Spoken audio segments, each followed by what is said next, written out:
Qué tema, ¿no? Inflación otra vez, empezar a hablar del dólar, se fue a 370 pesos el blue.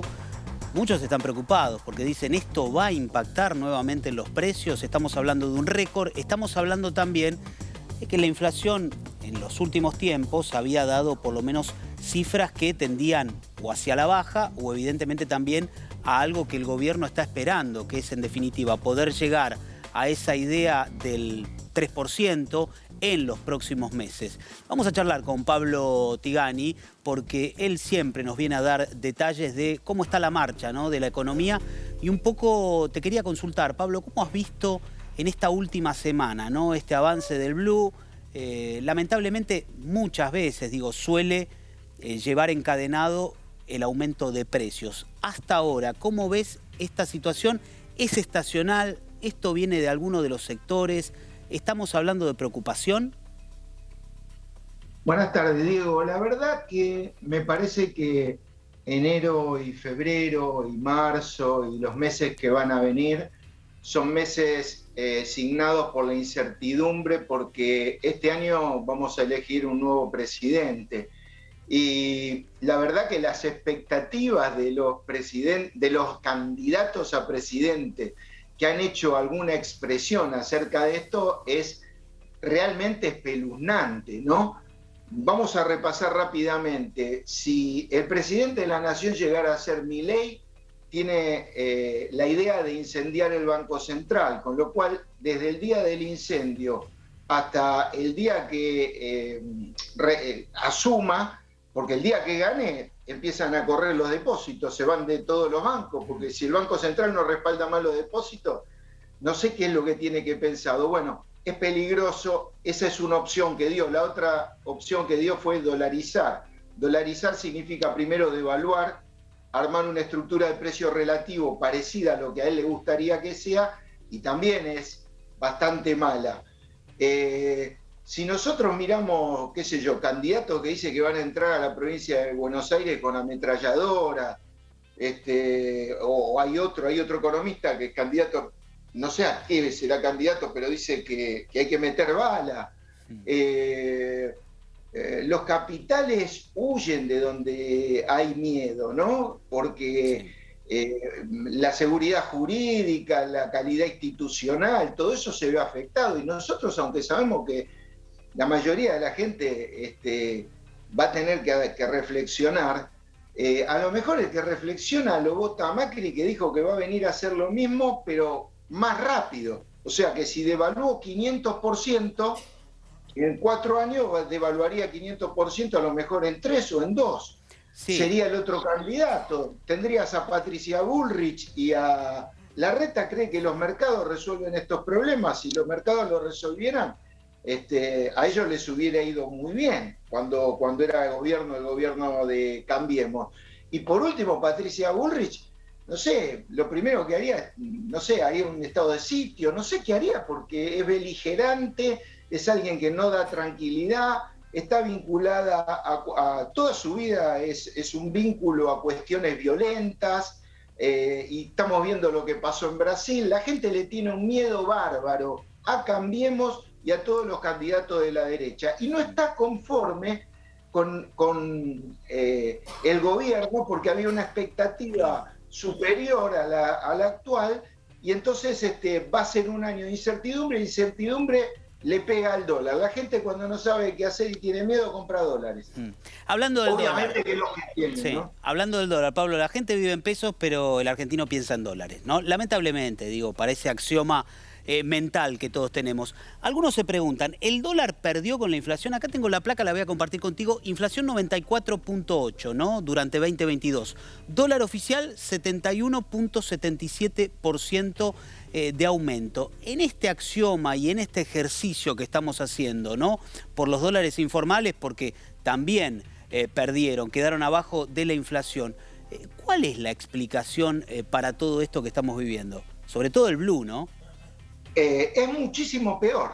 Déjame que te lo extienda 1 año y 2 meses más. O sea, vamos a ubicarnos en octubre 2020, el primer año de pandemia. El dólar tocó 195 pesos. Cuando uno mira los 370 pesos, dice, bueno, prácticamente un poco menos que se duplicó. Sí. No llegó a duplicarse. Pero estamos hablando de 26 meses donde el año 2020, 2021, la inflación fue 50 y pico por ciento, o 50%, y esta 94%. O sea que el dólar viene muy atrás de la inflación. El dólar blue estamos hablando. Sí. Si el dólar blue se hubiera corregido desde octubre de 2020 hasta hoy por el índice de inflación, cosa que no hay ninguna razón para que se corrija por el índice de inflación, pero bueno, los macroeconomistas cuantitativistas en ese ejercicio... Sí, porque digo, déjame hacerte la salvedad. ¿De dónde sacamos esa idea, no? Que debe corregirse además por inflación. Esto es algo que plasma el propio mercado, digo.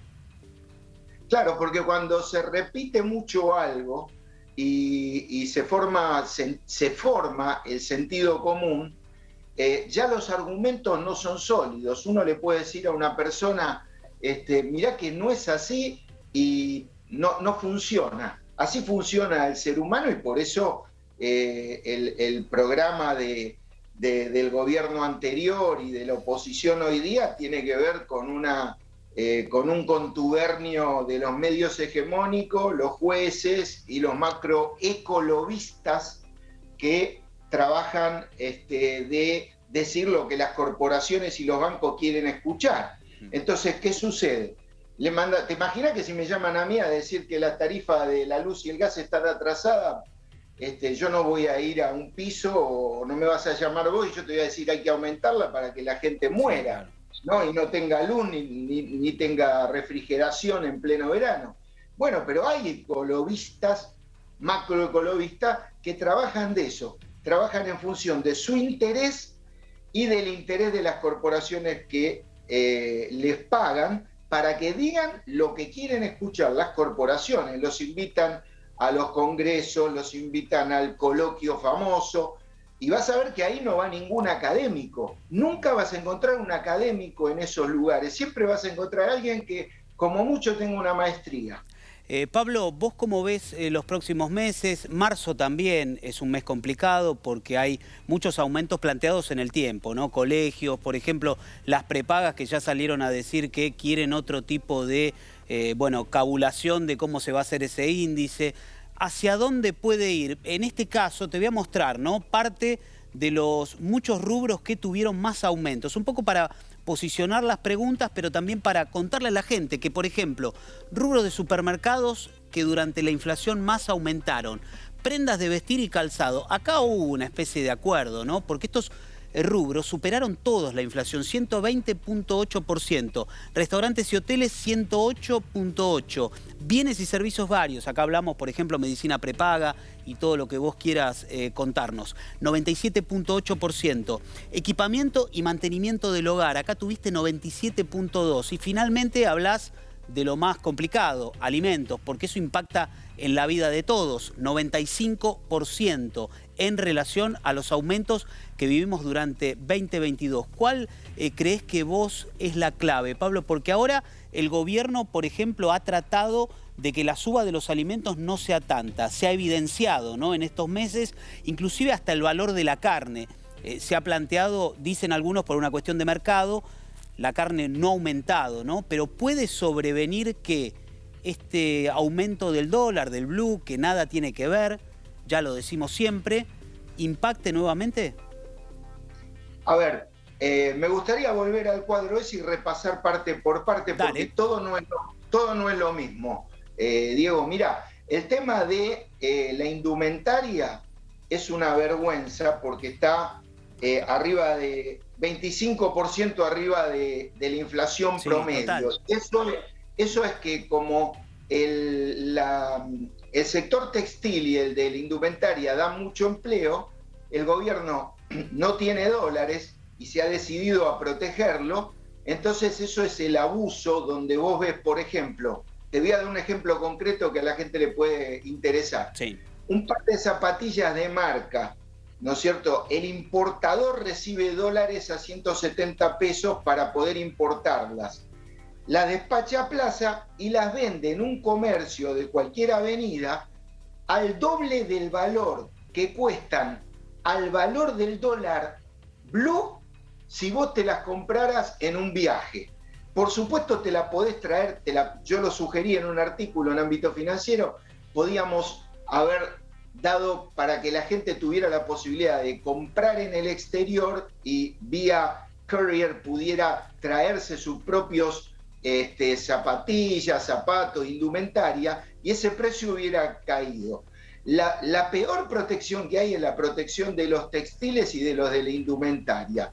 En términos promedio, el tema de restaurantes, evidentemente nosotros tenemos una economía que en 3 años, por más que no respondió a las expectativas, si terminara el gobierno de Alberto Fernández hoy, termina con una tasa de crecimiento de 5 o 6 puntos. El gobierno de Macri en 4 años cayó 5, o sea que está mejor para el restaurante, está mejor para salir de vacaciones, está mejor para un montón de cosas que tienen que ver con los servicios también, donde algún tipo de control hay. Recordemos que con Macri había aumento de 3000% de la luz, el gas. Equipamientos de artículos del hogar, bueno, ahí hubo un poco de abuso también, pero se determinó porque ahora se está desacelerando la tasa de crecimiento y están teniendo que dar descuentos extraordinarios porque empezaron a vender menos. Todo lo que empieza a caer primero es lo primero que empieza a subir cuando hay actividad fuerte. Cuando la actividad se empieza a resentir, es lo primero que empieza a caer.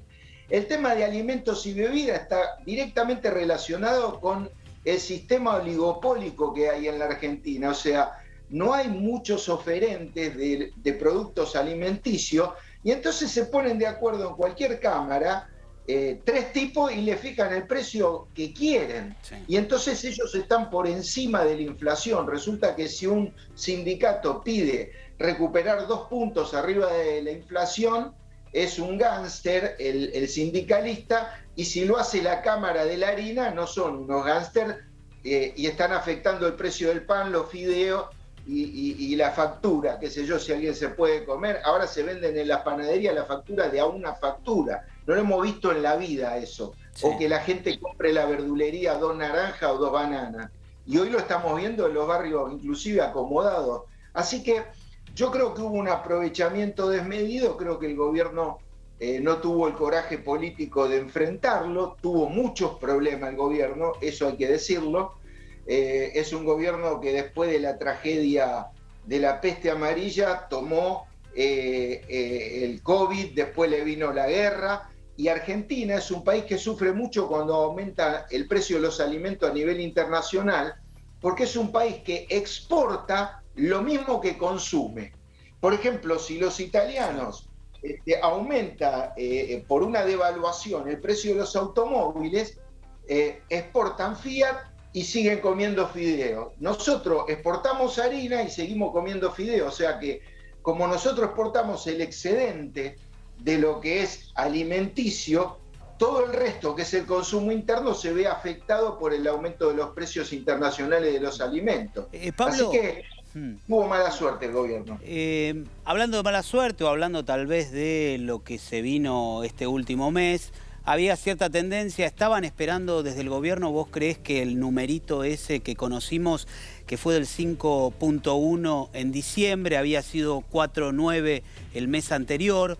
Bueno, en noviembre quizás un poco comienza a preocuparnos, o ves que el próximo mes tal vez la tendencia siga igual, o por allí hay un poquito a la baja, o diciembre que viene recalentado como siempre, ¿no? Fiestas y todo lo que esto significa. Mira, los pronósticos no son científicos, Diego, entonces yo no podría compartir algo que en lo que yo realmente no enseño. No se enseña en la universidad, los profesores no enseñamos a hacer pronósticos, simplemente nosotros tenemos herramientas de predictibilidad. ¿Qué podemos hacer con esas herramientas que tenemos? Podemos pensar que si la tasa de interés sigue alta para mantener el flujo de financiamiento que necesita en pesos el gobierno, porque perdió en el año 2018 el crédito internacional y no tiene otra forma de financiarse, es posible que la suba de la tasa de interés y los precios que ya están al tope generen una desaceleración de la tasa de crecimiento del PBI. Con lo cual, si se desacelera la tasa de crecimiento, es probable que eso beneficie a la tasa de inflación. Es decir, cuando la economía empieza a resentirse, la inflación empieza en general a ceder. ¿Cuánto va a ceder? No sabemos, pero evidentemente no va a poder seguir a los precios de cuando en el 2021 y 2022 la recuperación fue 10% y después 5% de crecimiento. Así que yo espero que eso no suceda, salvo que la presión de todo lo que es esta orgía de medios y de ecologistas y todo eso empiecen a operar sobre la economía con el objeto de que el candidato oficialista sea el damnificado y empiecen a generar corridas, empiecen a generar rumores y todo eso. Claro. Entonces ahí es muy difícil porque eso no tiene nada que ver ni con el sentido común ni con la ciencia. Por último, y yendo en detalle un poco a lo que venís contando, algunos hablan, ¿no? Ese axioma que habla de un enero que si arranca recalentado, es decir, con una cifra de inflación que por ahí sea alta, que cierra para arriba, ¿esto puede impactar en que tengamos un año complicado o todas esas cuestiones, esas tensiones se pueden ir moderando? Yo creo que va a ser un año complicado, no lo podemos disimular el tema. Tenemos una guerra a nivel mundial porque está interviniendo la OTAN. La guerra entre Rusia y Ucrania es una guerra entre la OTAN y Rusia que pudiera escalar. Salvo que se resuelva ese problema y que entonces el tema de los alimentos y de la energía empiecen a ceder a nivel internacional, yo no lo veo demasiado auspicioso en términos internacionales, ¿no es cierto? En términos locales nosotros tenemos una elección presidencial que va a ser muy difícil, donde ya vemos que los que van a participar juegan sucio dentro de su propio espacio. O sea, no es que está clarísimo, ¿no?, que todo este episodio de vacaciones felices en Lago Escondido no lo dio a conocer el oficialismo, no tenía idea, lamentablemente no tenía idea, ¿no? Porque eso lo debería saber el servicio de inteligencia. Pero se están tirando muertos entre ellos, van a generar un descontrol porque la gente ya no está conforme con el oficialismo, no le gustó la pelea del oficialismo, a los mismos oficialistas no le gustó la pelea interna del oficialismo, no entendió por qué lo sacaron a Guzmán, que era medio neoliberal, falso absoluto, y lo pusieron a Massa, que es el centro derecha del peronismo y que está haciendo una política súper ortodoxa para lo que es el peronismo. Del otro lado, la verdad que si uno ve la foto de Patricia Bullrich, de Rodríguez Larreta, de Vidal y de Macri, es el tren fantasma. O sea que no hay ninguna posibilidad de que alguien esté tranquilo este año en términos de que lo que viene es mejor. Si llega a ganar el oficialismo y llegan a ser el 50% de lo que dice el libro de Macri, antes del año se come un estallido social, porque no lo va a poder hacer. Nosotros vimos en el 2001 cómo terminan esas políticas de neoliberalismo de prepo, te guste o no te guste. Terminan mal esas políticas, inclusive el gobierno de la Rúa, que 2 años antes había ganado con el 51% de los votos, se tiene que ir en helicóptero. Así que si la alternativa del oficialismo es una alternativa medianamente digerible para el conjunto de la sociedad, más vale malo conocido que bueno por conocer. Pablo, muchísimas gracias por tu aporte, siempre por tu charla y por supuesto también te deseamos lo mejor para este 2020. Un abrazo, que tengan buen año. Allí estamos.